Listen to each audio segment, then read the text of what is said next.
봅시다. 여러분 바깥이 좀 시끄러운데 좀 양해를 부탁드립니다. 가보도록 하죠. 고대 회의론자들이 가르쳐 준 것처럼 어떤 삶에 대한 만족이라는 게 가능할 수 있어. 뭐 없이도. 클링투는요, 물리적으로는 어디 어디에 매달려 있다. 그리고 이거를 추상적으로 해석하면 어떤 입장 같은 것을 고수하다란 뜻입니다.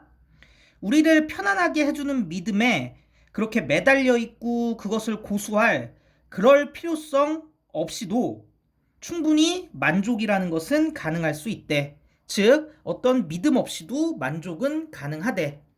자, 무슨 얘기냐면은 사람들이 아이고야 죄송합니다. 사람들이 자신의 그 어떤 두려움을 이겨내기 위해서 어떤 초자연적인 대상들에 대한 믿음을 굉장히 오랜 시간 고수해 왔어요.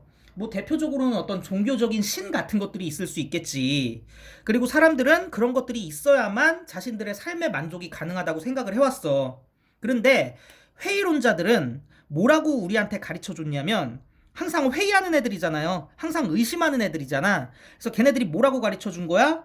우리를 그렇게 편안하게 해주는, 하지만 그 실체도 불분명한 그런 믿음에 집착할 필요성 없이도 만족이라는 건 충분히 가능하다고 회의론자들이 우리에게 가르쳐 준 거지. 그 증거로서 우리는 데이비드 휴메의 예를 가지고 있어. 휴은 근대 영국 철학자인데 이 사람도 회의론의 전통에 있는 사람이거든. 이 사람도 어떤 초자연적인 믿음, 불분명한 믿음 같은 걸 거부한 사람이거든. 그래서 이 데이비드 휴도요, 어떤 슈퍼내추럴한 초자연적인 것에 대한 믿음 없이도 충분히 감탄할 만한 인생을 산 그런 사람인 거지. 데이비드 휴 같은 예도 있지 않느냐. 꼭 초자연적인 것에 그렇게 집착할 필요가 있어? 라고 얘기하고 있는 것이죠. 그 데이비드 휴의 개인적인 예가 뭘 보여주냐? need to는 여기선 조동사 can이나 should 같은 걸로 사용된 거라서 뭐뭐 할 필요가 있다. 뭐 이런 의미입니다.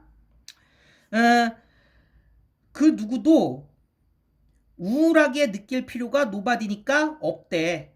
뭐 때문에? 그런 초자연적인 게 없다고 해서, 인생이라는 것이 꼭 궁극적인 목표를 가지고 있지 않다고 해서, 또는 어떤 도덕적인 책임에 대한 그 판에 박힌 여러 가지 개념들이 사실은 모래성 위에 지어진 거라고 해서 그 누구도 우울함을 느낄 필요는 없다는 걸 보여준대. 내용 이해되실까요? 그러니까 모든 초자연적인 우리의 믿음들이 거짓이라고 해서 우울해할 필요는 없다고. 인생에 증명할 수 없는 궁극적인 목적이 사실은 없어?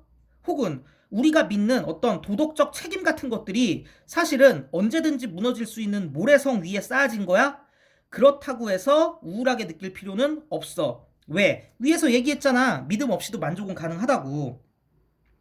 그래서 만약에 우리의 섬세한 감정이라던가 지적인 성취들이 그렇게 대단한, 초자연적인 무슨 대단한 게 아니라 단순히 스프링이나 바퀴의 신축 또는 전환이라면 어쩔래? 좀 쉽게 말씀드릴까? 우리의 여러 가지 느낌이라던가 성취들이 별거 아니라면 어쩔래? 혹은 우리의 가치 체계라는 것들이 단순히 원숭이들의 그런 가치 체계의 거울로 비친 복사본이면 어쩔래? 라고 묻고 있는 것이죠. 한마디로 하고 싶은 말 뭐야? 그런 거라도 상관없다는 거야. 우리의 대단한 지적 성취가 별거 아닌 물리적 운동이더라도 괜찮아. 우리의 어떤 가치들이 사실은 원숭이와 큰 차이가 없더라도 괜찮아. 그래도 우리는 만족하고 살 수 있어. 우리의 느낌이라는 것은 여전히 어떨 거야? 노 레슨은 덜한 게 아니다란 뜻이니까는 단지 정도로 해석하시고 무시하셔도 돼.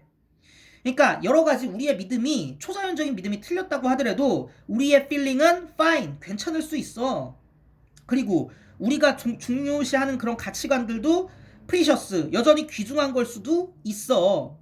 설령 왜 우리가 그런 것들을 유지하고 있는지에 대해서 우리 스스로에게 얘기하고 있는 스토리, 쉽게 얘기해드릴까? 어떤 초자연적인 이야기들이 turn out to be fable, 단지 가짜인 우화일 뿐이라고 증명됐다고 해서 그렇다고 절망할 필요 없어. 그래도 우리의 필링은 여전히 fine, 괜찮고 우리의 가치관도 여전히 precious, 귀중한 거야. 그래서 노 레슨은 한번 보고 가세요. 덜한 게 아니니까 단지 정도의 의미고 실제로 문제 풀고 해석할 땐 무시하고 그냥 가셔도 됩니다. 무시해도 해석되잖아. 우리의 feeling은 fine, 괜찮아. 이렇게 되잖아. 우리의 가치관은 precious, 귀중해. 그냥 되잖아. no less는 무시하고 그냥 가셔도 돼요, 사실.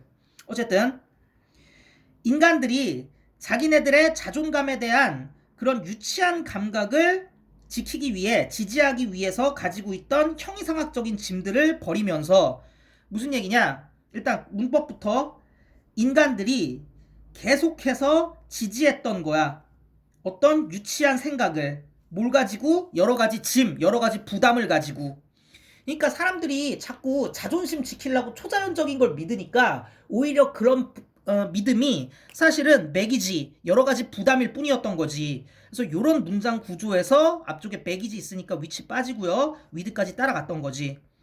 어쨌든 그러니까 하등 쓸모없는, 사실은 하등 쓸모없는 이런 형이상학적인 짐일 뿐이야. 그것들을 버리면서 휴은 우리에게 뭐라고 가르쳐 준 겁니까? 우리가 사실은 뭘 버린 거야? 그 형이상학적 짐 버리면서 우리의 지적인 사슬, 우리를 사실은 묶고 있었던 전혀 불필요했던 사슬을 버린 것 뿐이다 라고 우리에게 가르쳐 줬대요. nothing but도요, no less랑 마찬가지야. 단지 정도로 해석하시면 되고요. 실제 해석할 때는 no less랑 똑같아요. 무시하시고 그냥 가시면 돼요. 괜히 저런 거에 집착하실 필요는 없습니다. 그리고 nothing but이니까 이중 부정이니까 서로 상쇄돼서 없어진다고 보실 수도 있겠지.